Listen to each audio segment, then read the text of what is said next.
Hello my dear students, how are you? Students, welcome to a new MCQ revision video of cost accounting.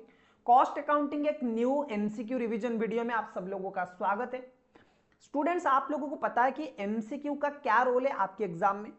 MCQ आपके exam में 30 mark का weightage carry करता है out of 100। Okay, 100 में से 30 mark का weightage सिर्फ MCQ का है और 15 क्वेश्चंस आते हैं, उसमें से एक एक क्वेश्चन का जो वेटेज है वो 2 मार्क का है, तो आपको 30 मार्क्स MCQ करना है।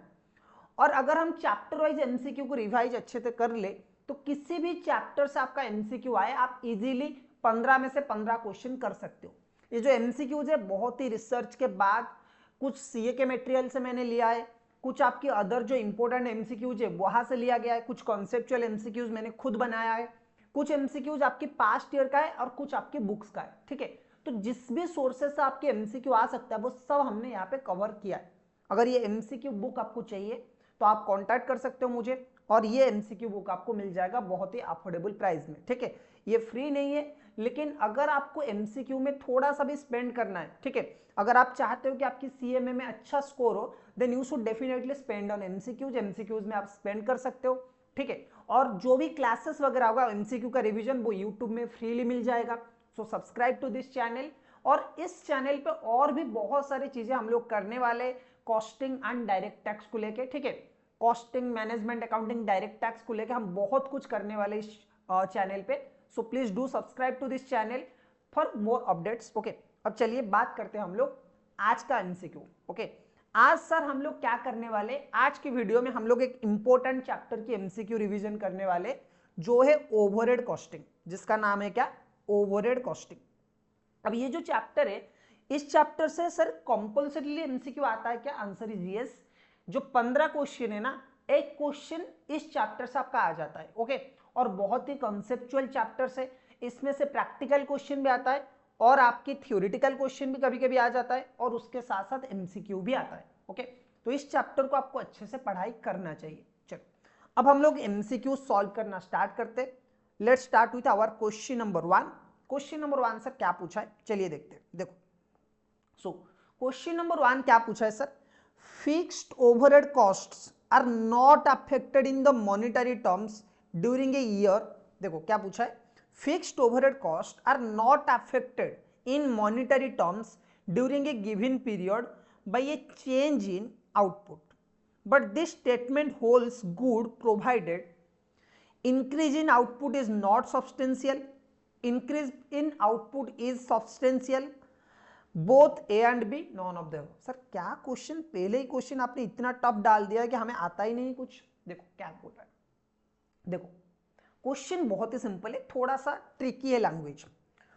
क्वेश्चन पूछ रहा है fixed overhead cost are not affected in monetary terms during a given period by a change in the output. अच्छा सर, ये एक स्टेटमेंट है, सही है, और ये स्टेटमेंट क्या बोल रहा है कि भाई फिक्स्ड कॉस्ट जो है ना वो नॉर्मली चेंज नहीं होता है मॉनिटरीली, मतलब टोटली चेंज नहीं होता है due to change in output. Fixed cost जो है वो नॉर्मली चेंज नहीं होता है, fixed cost are not affected in monetary terms during a given period of time. एक पर्टिकुलर पीरियड में फिक्स्ड कॉस्ट चेंज नहीं होता है, और फिक्स्ड ओवरहेड कॉस्ट चेंज नहीं होता है in a given period of time in monetary terms. तो सर ये तो सही बोल रहा है, आंसर इज यस, लेकिन इसमें थोड़ा सा चेंज है। हमें पूछा है दिस स्टेटमेंट होल्ड्स गुड, मतलब ये स्टेटमेंट सही होगा किस केस में होगा। ये स्टेटमेंट फिक्स्ड कॉस्ट चेंज नहीं होगा मॉनिटरी, मतलब फिक्स्ड ओवरहेड मॉनिटरी टर्म्स में चेंज नहीं होगा for a given period of time, even if output is change, output change हो गया तब भी फिक्स्ड ओवरहेड कांस्टेंट रहेगा। लेकिन ये स्टेटमेंट कौन सी पोजीशन में, कौन सी केस में सही होगा? ऑप्शन सर, ऑप्शन ए, इनके increase in output is not substantial. ये स्टेटमेंट सर यहां पे सही होता है जहां पे आउटपुट का सब्सटेंशियली चेंजेस नहीं हुआ है। Second, in case of output increase in output is substantial, option B है ये। एंड ऑप्शन सी क्या बोल रहा है, both A and B, and option D बोल रहा है none of the above. Sir what is the correct answer? Answer is in case increase in output is not substantial. Sir ऐसा क्यों है? देखो बहुत सिंपल, आपको भी पता है मुझे भी पता है कि भाई फिक्स्ड कॉस्ट हमने मार्जिनल कॉस्टिंग में पढ़ा था, हम कॉस्टिंग के इंट्रोडक्शन में भी हम लोगों ने पढ़ा था। फिक्स्ड कॉस्ट एक ऐसा कॉस्ट है जो कि कांस्टेंट रहता है even if output is change. Fixed cost आपका कांस्टेंट रहता है even if your output is changed. सही है सर? बिल्कुल। सो फिक्स्ड कॉस्ट क्या सर हमेशा कांस्टेंट रहेगा? नहीं, एक पीरियड में चेंज होगा। उसके साथ साथ एक और चीज में भी फिक्स्ड कॉस्ट चेंज हो जाएगा और वो है if output is substantially increased. If output is substantially increase. Sir क्या मतलब इसका? देखो मैं एक सिंपल सा रॉ एग्जांपल देता हूं। मान लीजिए कि मैं ऑफलाइन कोचिंग सेंटर चलाता हूं, ठीक है? मान लीजिए कि मैं ऑफलाइन कोचिंग सेंटर चलाता हूं और मेरी एक रूम है और उस रूम में कैपेसिटी कितना है सर? उस रूम का capacity 100। Okay, maximum capacity is 100। तो सर अभी मेरे पास 50 बच्चे आ रहे, 50। सर अगर कल को 70 आ जाए तो कोई चेंज हो जाएगा क्या कॉस्ट में? फिक्स्ड कॉस्ट में सर कोई चेंज नहीं होगा। सर 80 भी आ जाए तो भी कोई चेंज नहीं होगा। 50 के लिए जितना फिक्स्ड कॉस्ट होता था 80 के लिए भी उतना ही होगा। सर अगर 100 भी आ जाए तो भी उतना ही होगा। लेकिन सर अगर 150 आ जाए बच्चे तो सर यहां तो आपको रूम चेंज करना पड़ेगा ना। 150 बच्चे अगर आ गए तो 100 वाले रूम में आप 150 बच्चों को तो एडजस्ट नहीं कर सकते ना। हाँ, 100 वाले बच्चों में आप 102 को में भी एडजस्ट कर सकते हो, लेकिन 150 वाले को 150 के बच्चों को आप एडजस्ट नहीं कर सकते। तो for that reason you have to take another room और ए बिगर साइज रूम। आपको एक बड़ा साइज इंस्टीट्यूट बनाना पड़ेगा, एक बड़ा हॉल लेना पड़ेगा आप लोगों को जहां पे 150 बच्चे पढ़ सकते हैं। तो यहां पे आपका फिक्स्ड कॉस्ट चेंज हो जाएगा। तो यहां पे ऑप्शन क्या होना चाहिए? फिक्स्ड कॉस्ट कब चेंज नहीं होगा? Answer is increase in output is not substantial. जहां पे आउटपुट में चेंजेस बहुत ज्यादा नहीं हुआ है, बहुत कम हुआ है, उस केस में आपका ये ऑप्शन करेक्ट आंसर देगा। अगर आउटपुट में सब्सटेंशियल चेंजेस हो गया है then in that case fixed cost भी आपका चेंज हो जाएगा, वो कांस्टेंट नहीं रहेगा। ठीक है सर? चलो वेरी गुड। उसके बाद चलते क्वेश्चन नंबर 2।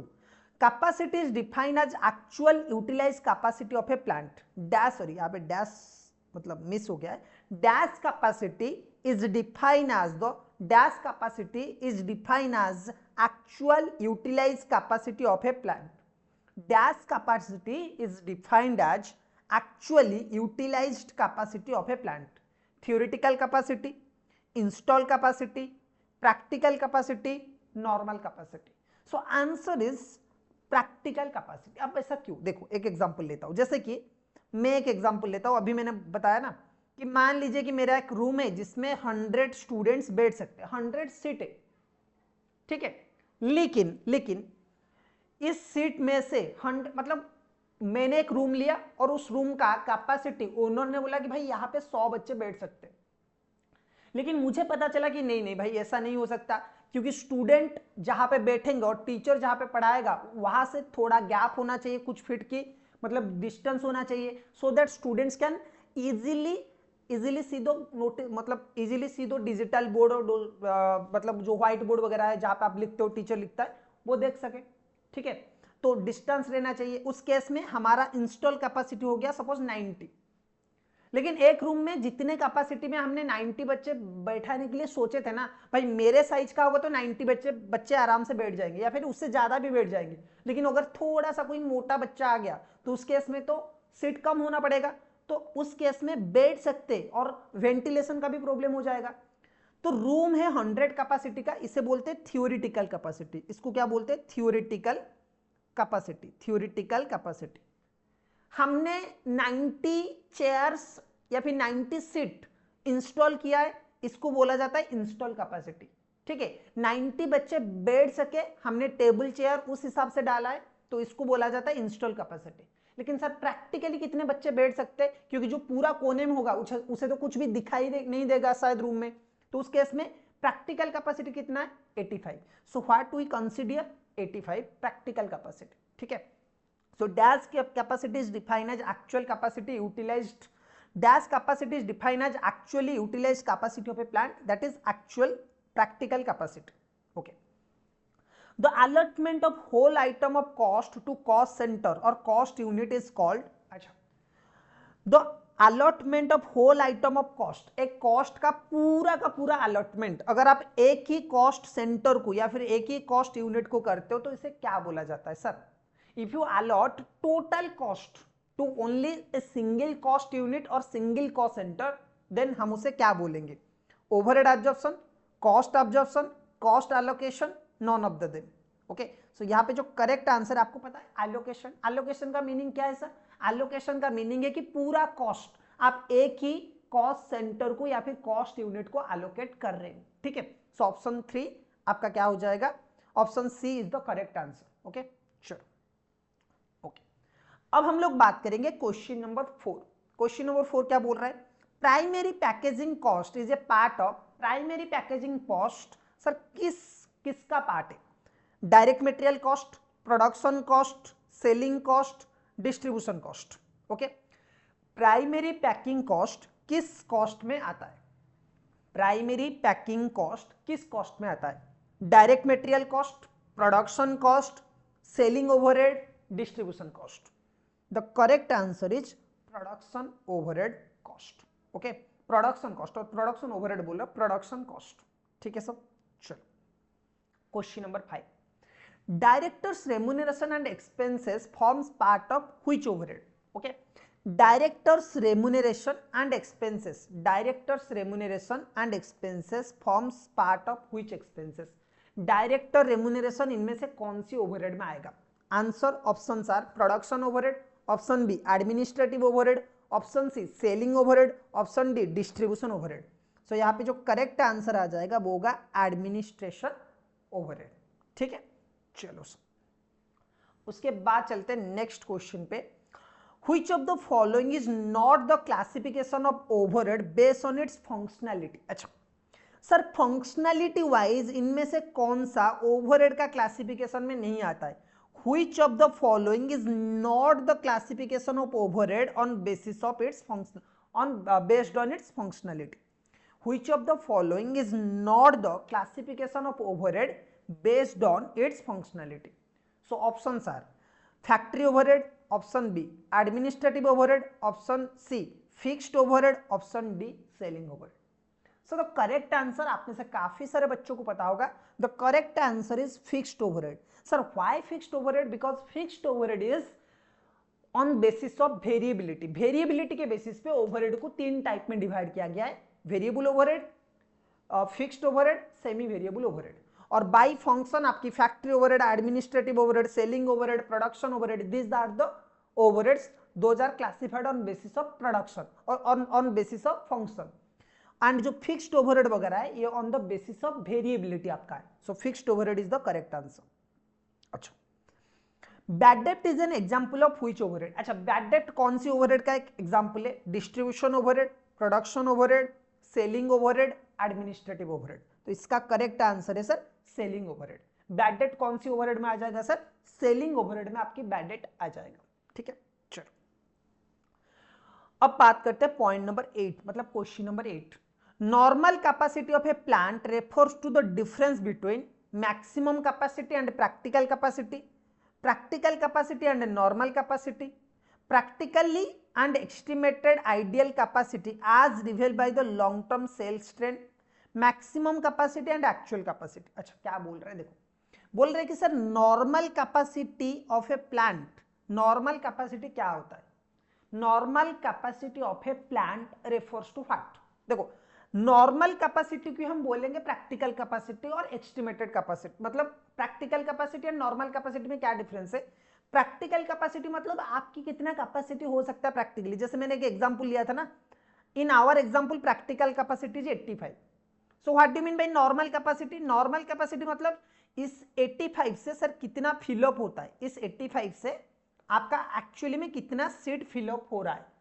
आपकी इंस्टॉल मतलब थ्योरेटिकल कैपेसिटी है 100, इंस्टॉल कैपेसिटी है 90 एंड आपकी प्रैक्टिकल कैपेसिटी 85। अगर आपका हमेशा 70 फिलअप होता है तो your normal capacity 70। So what are the options? Let's look at options. Option A maximum capacity and practical capacity, difference between maximum capacity and practical capacity, this is not correct. Option B practical capacity and normal capacity, this is also not correct. maximum capacity and actual capacity, this is also not correct. So option C is the right answer. Practical capacity and estimated ideal capacity as revealed by long term sales trend. Practical capacity and estimated ideal capacity as revealed by long term sales trend. Practical capacity and estimated ideal capacity as revealed by long term sales trend. सही है sir? चलो okay, question number 9 पे चलते. The difference between actual factory overhead and absorb factory overhead will be usually at minimum level provided pre determined overhead rate is based on. अच्छा देखो क्या बोल रहा है, थोड़ा सा डिफरेंट टाइप का क्वेश्चन है. बोल रहा है the difference between actual factory overhead and absorbed factory overhead will be usually at minimum level provided predetermined overhead rate is based on maximum capacity, maximum capacity, direct labor hours, machine hours, normal capacity. अच्छा question क्या पूछा है, देखो question पूछा है the normal difference between actual factory overhead, the normal difference between actual factory overhead and absorbed factory overhead will be usually at the minimum level provided predetermined overhead rate is based on which capacity. अच्छा बोल रहा है कि actual capacity and actual factory overhead and absorbed factory overhead, जो actually factory overhead हुआ है and the absorbed factory overhead है, दोनों के बीच में जो डिफरेंस है वो सबसे कम हो सकता है. कब सबसे कम हो सकता है? जब हमने कैपेसिटी लिया है कौन सी बेसिस पे? Pre determined capacity. कौन सी बेसिस पे हमने लिया है?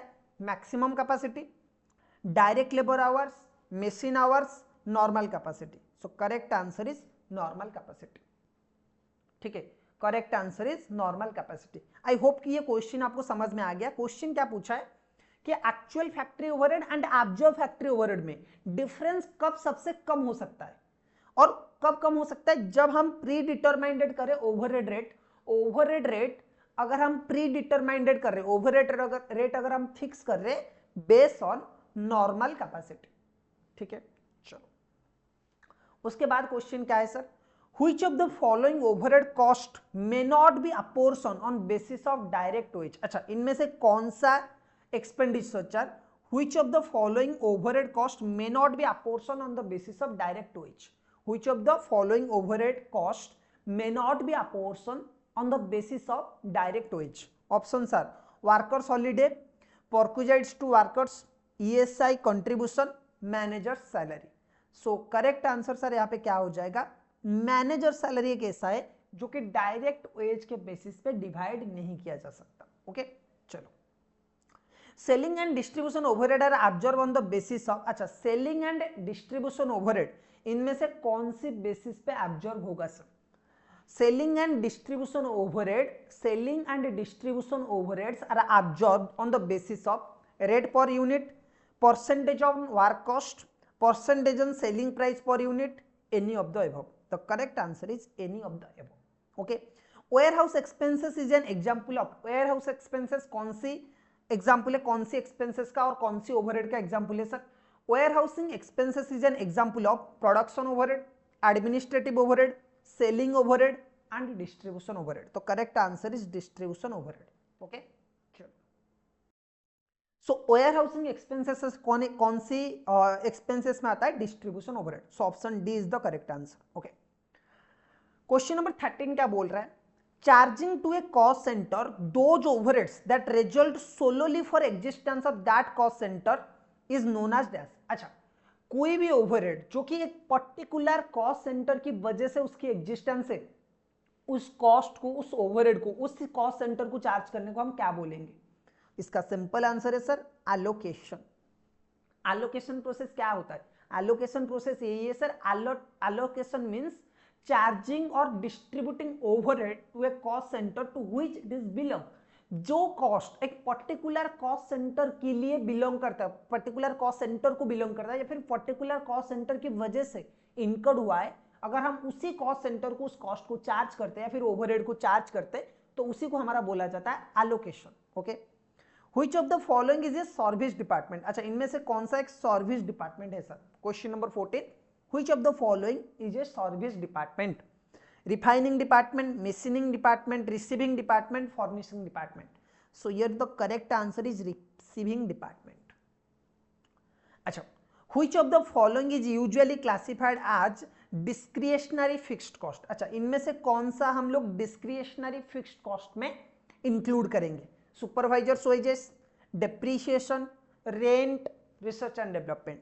So the correct answer is R&D, research and development. Okay.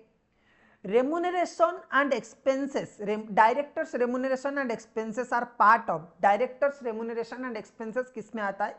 I think ये क्वेश्चन हम लोगों ने डिस्कस किया था. Production overhead, administrative overhead, selling overhead, distribution overhead. So administrative overhead is the correct answer. ठीक है सब. चलो, तो यहां तक हम लोगों ने स्टूडेंट्स क्वेश्चन नंबर 16 तक हम लोगों ने कर लिया है पूरा का पूरा. तो अब चलते हैं क्वेश्चन नंबर 17 में. ओके, चलो. तो सर क्वेश्चन नंबर 17 क्या बोल रहा है? Overhead incurred. अच्छा देखो, यहाँ पे कुछ इंफॉर्मेशन हमें दिया गया है. The following information is available, the following information is available. Overhead incurred 3 lakh rupees, overhead recover 2 lakh rupees. इसका मतलब सर अंडर रिकवरी कितना हुआ है? देखो, overhead incurred 3 lakh rupees, overhead incurred कितना हुआ है? 3 लाख रुपीज. ओवरहेड रिकवर कितना हुआ है सर? 2 लाख रुपीज. तो सर अंडर ऑब्जर्वेशन कितना हुआ है? 1 लाख रुपीज का. Okay. Cost of the sales कितना हुआ है? 5 लाख रुपीज. फिनिश गुड्स कितना है sir? 4 lakh rupees. Work in progress कितना है? 3,50,000. इस डाटा को जरा ध्यान में रख लीजिए. अब हमें क्वेश्चन क्या पूछा है?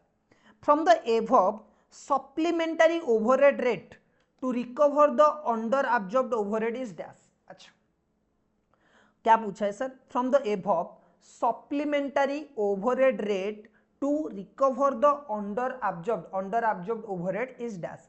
सर सप्लीमेंटरी रेट कैसे निकलेगा सर? देखो बहुत ही सिंपल है, मैं यहां पे लिख रहा हूं. देखो,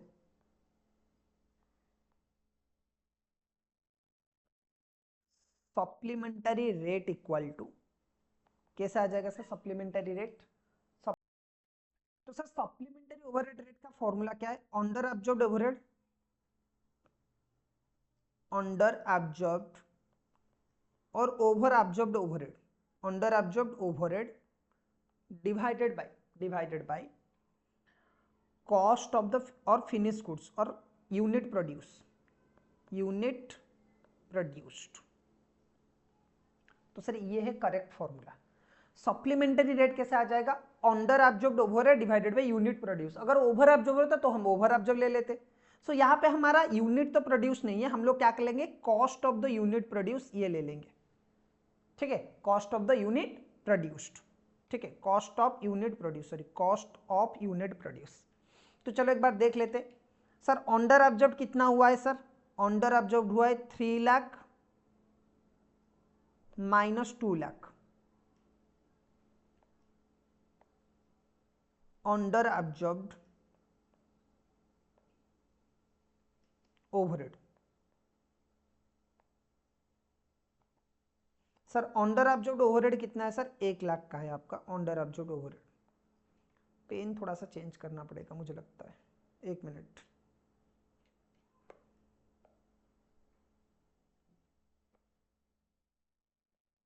हाँ सही है सर, ये ज्यादा अच्छा दिख रहा है. Okay, under absorbed overhead sir कितना है सर? 1 लाख का है. Okay, now cost of the goods produce और यूनिट कॉस्ट ऑफ प्रोडक्शन कितना है sir? Cost of unit produced sir कितना होगा? इन तीनों को मिला लो, मतलब cost of the sales, finish goods and work in progress. So 5 lakh plus 4 lakh plus 3,50,000. ठीक है सर. सो कितना आ जाएगा सर टोटल? ये आ जाएगा 12,50,000. ठीक है. So what is the answer? देखो ये आपका आ जाएगा 1 लाख डिवाइडेड बाई 12,50,000. कितना आ जाएगा देख लो जरा.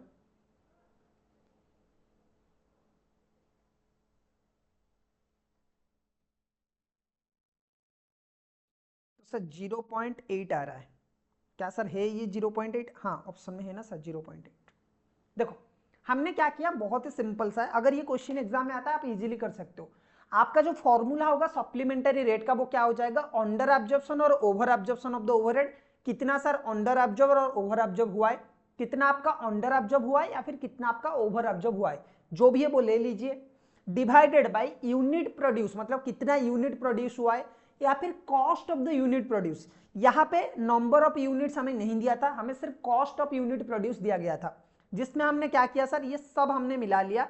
आपका अंडर एब्जॉर्प्शन और ओवर एब्जॉर्प्शन ऑफ ओवरहेड हमने निकाल लिया, 3 lakh minus 2 lakh, 3 lakh minus 2 lakh equal to 1 lakh. उसके बाद cost of the unit produce हमने निकाला, 5 लाख प्लस 4 लाख प्लस 3 लाख 50,000, 12 लाख 50,000। ठीक है, तो हमने डिवाइड कर लिया 1 लाख डिवाइडेड बाई 12 लाख 50,000। ठीक है, चलो तो हमारा आंसर आ गया, option C is the correct answer. सही है सर। चलो अब हम लोग बात करते हैं क्वेश्चन नंबर 18 का। क्वेश्चन नंबर 18 क्या बोल रहा है sir, dash is the method of dealing with overhead which involves spreading common cost over the cost over cost centres on the basis of benefit received. Okay, so क्या बोल रहा है, dash is the method of dealing with overheads which involve spreading common costs over cost centers on the basis of benefits received. Overhead analysis, overhead apportionment, overhead allocation, overhead absorption. The correct answer is overhead absorption. चलो उसके बाद question number 19 की बात करेंगे तो क्या होगा, Soton limited produce a product NB. Soton limited क्या कर रहा है, एक प्रोडक्ट बना रहा है जिसका नाम है NB pro. The following information, Soton limited producing a product NB pro provides, यहाँ पे प्रोवाइड्स होना चाहिए सर, यहाँ पे प्रो है, provide following information, provides following information. Royalty paid on sales कितना है sir, 50,000। Designing charges paid for the product कितना है, रॉयल्टी पेड ऑन सेल्स कितना है सर, 50,000।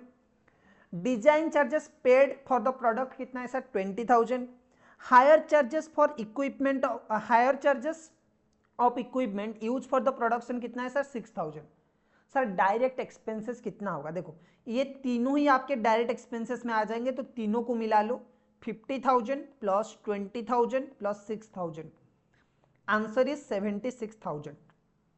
सर क्या क्वेश्चन में 76,000 अवेलेबल है, answer is no, so the option correct answer is none of the above.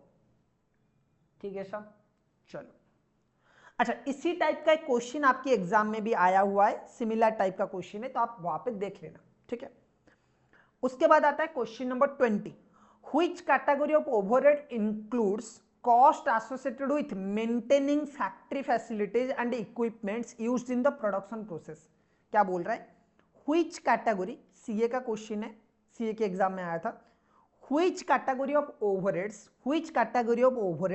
Includes cost associated with maintaining factory facilities and equipments used in the production process. Office and administrative overheads, selling and distribution overhead, factory और manufacturing overhead, variable overhead. तो sir correct answer क्या होगा, selling and distribution overhead. Sorry क्या बोल रहा हूं मैं, गलत, फैक्ट्री और मैन्युफैक्चरिंग ओवरहेड। ठीक है, चलो क्वेश्चन नंबर 21 की बात करें, which of the following is an example of semi variable cost. Sir इनमें से कौन सा सेमी वेरिएबल कॉस्ट का एक एग्जांपल है, raw material cost, direct labour cost, depreciation cost, electricity. आप सबको पता है सेमी वेरिएबल कॉस्ट में क्या आ जाएगा, electricity cost. Okay, question number 22 की हम लोग बात करेंगे, which term refers to the process of spreading overhead cost across various products, jobs, cost unit based on a pre determined rate. तो इसका क्या होगा सर, इसका सिंपल सा आंसर जो होगा वो होगा, सॉरी ये वाला मैंने कौन सा कर लिया है, तो अच्छा तो यहाँ पे गलत है, सॉरी एक मिनट, स्टूडेंट्स बात करेंगे हम लोग, पहले इसका आंसर कर ले। Which terms refers to the process of spreading overhead cost across various products, jobs और cost unit based on the pre determined rate. ये होगा आपका ओवरहेड एब्जॉर्प्शन। 22 इज द 22 का बी जो है वो है करेक्ट आंसर। और यहाँ पे अगर हम क्वेश्चन नंबर 18 की बात करें ना स्टूडेंट्स, यहाँ पे मैंने थोड़ा सा आई थिंक गलत बता दिया है। Dash is a method of dealing with the overheads which involves spreading common cost over cost centres on the basis of benefit receive. तो यहाँ पे ये ओवरहेड एब्जॉर्प्शन करेक्ट आंसर नहीं होगा, यहाँ पे आपका ओवरहेड अपॉर्शनमेंट ये होगा आपका correct answer. So please correct it. Question number 18 का ओवरहेड अपॉर्शनमेंट होगा। मैंने शायद ये क्वेश्चन अपने दिमाग में रख के वो सॉल्व कर लिया। सो करेक्ट आंसर जो होगा वो होगा question number 18। Dash is a method dealing with overheads which involves spreading A common cost over centres on basis of benefit. कोई कॉमन कॉस्ट को डिफरेंट कॉस्ट सेंटर के बीच में डिवाइड करना on basis of benefit they have received, उसको हम कहते हैं apportionment of overhead. ठीक है, चलो उसके बाद हम लोग लास्ट क्वेश्चन में चलते। Which method treats administrative overhead as distinct function. Which method treats administrative overhead as a distinct function and charges cost related to policy formulation and organization control separately to the cost of job or product. Which method treats administrative overheads as a distinct function and charge costs related to policy formulation and organization control separately to the cost of the job or product? Direct cost method, overhead allocation method, administration separation method, overhead allocation method, gross profit method. So जो correct answer है वो है administrative separation method, administrative separation method. तो students ये है total question आपकी overhead costing का जो एमसीक्यूज है। मैं आपको इतना ही बोलूंगा कि ये एमसीक्यू अगर आप प्रैक्टिस करते हो तो मोस्ट प्रोबेबली आपका इसी में से कोई क्वेश्चन आपके एग्जाम में आ जाएगा, और बहुत प्रोबेबिलिटी है क्योंकि ये मैंने सीए में बहुत सारे बुक से कलेक्ट किया है। अगेन मैं आपको बोलता हूं कि अगर आपको ये बुक चाहिए तो आप मुझे कांटेक्ट कर सकते हो, व्हाट्सअप कर लीजिए। जो नंबर आप लोगों को विजिबल हो रहा है उस नंबर में आप लोग व्हाट्सअप कर लीजिए, आपको एमसीक्यू के पीडीएफ्स मिल जाएंगे। थोड़ा सा कॉस्टिंग मतलब कॉस्ट पॉइंट ऑफ व्यू से बहुत ही रिजनेबल प्राइस में हम लोग ऑफर कर रहे हैं, लेकिन इससे कम नहीं हो सकता क्योंकि इसके पीछे बहुत ज्यादा मेहनत लगता है। ठीक है, और आई थिंक अगर आप 30 मार्क के लिए 300-400 रुपए खर्चा कर रहे हो then it's not a big deal, आप खर्चा कर सकते हो, आपको बहुत ज्यादा बेनिफिट मिलने वाला है। और जो क्लासेस है वो तो पूरा आपको फ्री मिलेगा।